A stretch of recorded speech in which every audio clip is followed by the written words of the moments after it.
Dear राया, तू आज 1 वर्षाचा झाला आणि मीही म्हणजे माझ्याही आईपणाला 1 वर्ष पूर्ण झालं. तुझ्याबरोबर घालवलेला प्रत्येक क्षण खूप खूप खूप इम्पॉर्टंट आहे लाईफमध्ये. मग ते तुझं असं गोड खुदकन हसणं असू दे किंवा माझ्याकडे फक्त शांत बघणं असू दे किंवा कधीकधी माझ्याकडून छानशा अशा गोष्टी ऐकणं असू दे.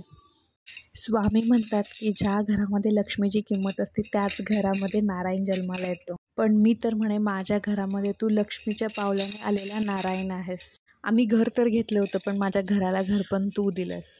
आमच्या आयुष्यामध्ये भरभराटीच नाही तर सुख समृद्धी हे सगळं तू घेऊन आलास. तू माझ्या आयुष्यातली ती व्यक्ती झाला आहेस की त्याच्या पुढे मी स्वतःला विसरून गेले आणि फक्त तू आणि तूच हवा आहेस आता. तुझं ते निखळ हसणं आणि आजकाल तर मम्मा मम्मा म्हणणं, मला तुला कोणाचीच नजर लागू नये. आयुष्यातले सगळे सुख लाभो हीच ईश्वरचरणी प्रार्थना. राया, तुला वाढदिवसाच्या खूप खूप खूप खूप जास्त शुभेच्छा. येणारं आयुष्य तुझं सुखाचं, समृद्धीचं आणि भरभराटीचं जाऊ.